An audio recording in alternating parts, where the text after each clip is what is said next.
Hello everyone, it's that time. We've got a Sketchbox to open. Here's the lovely owl art on the box. I really like that. And let's go ahead and see what is inside. Moving the box aside.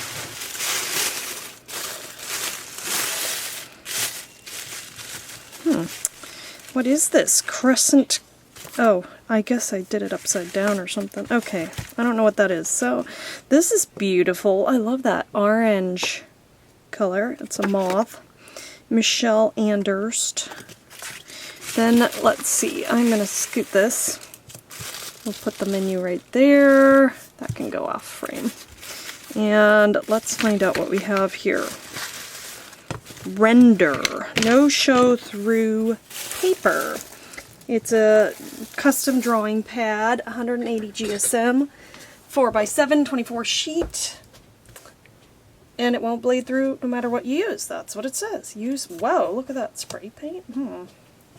Alright, let me go ahead and pull a sheet off to swatch things out. Excuse my bumping there.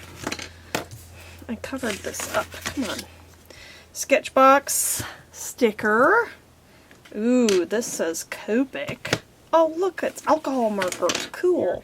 Let's start with the Copic Sketch Blending Trio. That's a great value.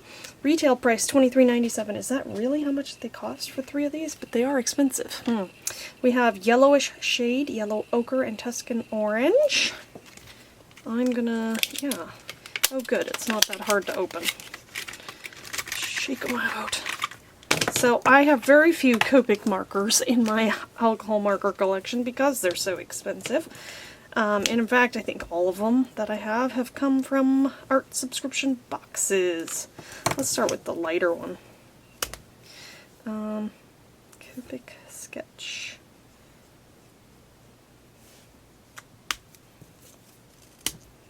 Oh, whoops, that's the chisel. Let's see. Interesting, the paper, it doesn't feel as, it feels rough. That's what I'm trying to say, yeah. YR20, I'm just going to write that here. And then we have, so hopefully it's not too rough on the markers, because I know that over time, if you use a rough paper, it can damage the markers. Right? YR23? Which, when you pay that much for a marker, you want to take care of them. YR27?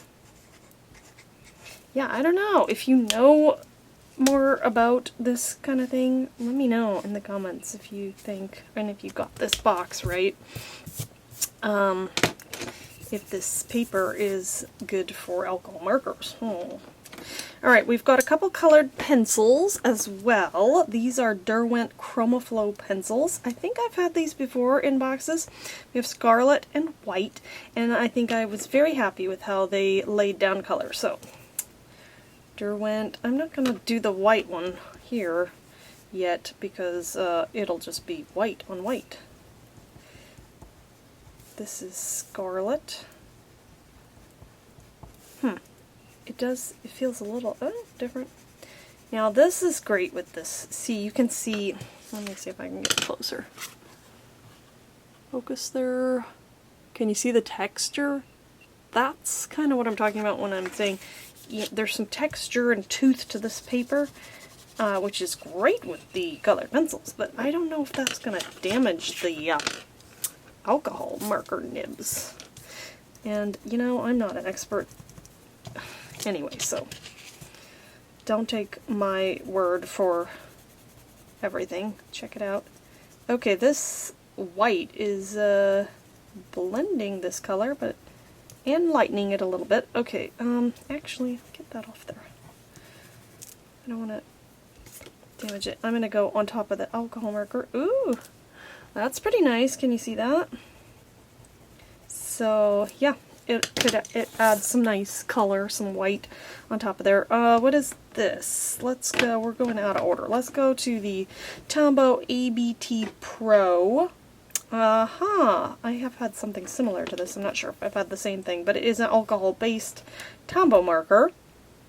So, there is an alcohol theme.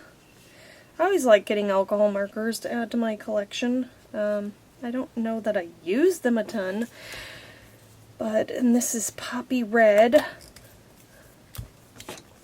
Whoa, I wasn't expecting that chisel end. I guess I thought it was going to be a bullet. It is not a bullet. Again, I gotta be gentle. I feel like this paper might damage the nibs, and so I'm reminding myself because I'm kind of rough normally. So P856. And this is, you know, a good collection of warm colors here. I had all kinds of ideas of what I was gonna do with the box, and now I have to rethink that. So, because, yeah, I guess you could make an owl, but, yeah. I am randomly talking, sorry. Let's just ignore that. Okay, this is a Kuretake Kaiko? Okay, I don't know how to pronounce that, but Fude pen. Kabura number 6, double-ended brush pen, offers both black and gray water-soluble ink that can be easily diluted with water for soft gradients. I like when they have both of them. Are these the same? Looks like the same nib size. So let's see. Kuretake.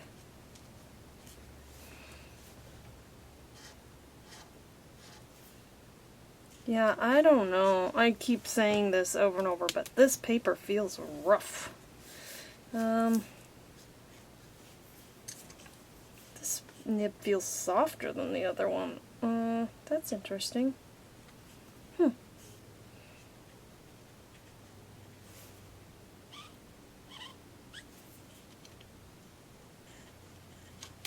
Let me try it again.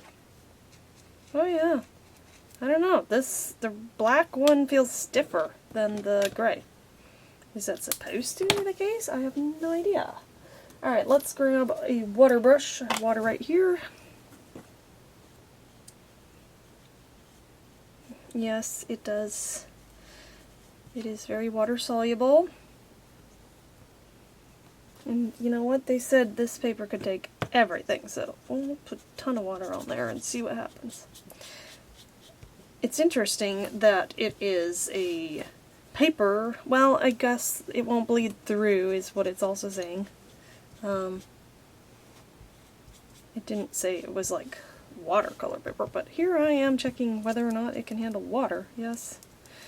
Put the water on the alcohol. Looks like the colored pencil's doing fine too. Okay. And my paper is pretty wet here. So it can handle water too. And let's look at the other side. No bleed through. Right, well, should we try more ink? Huh? Really? I just don't want to be too rough with the nib. Think that's enough? What do you think? Oof. Wow. Yep, it does what it says. It does not bleed through. Alright, that's pretty awesome. Okay, we've got black, gray, red, scarletish, and some sunset hues. I don't know. This would make a great skin tone. I wasn't planning on doing anything with a flash skin tone though, but I have to go figure out what to do with this now and put that on. Thanks for watching me unbox this box. Let me know your thoughts in the comments, and have a great creative day. Bye!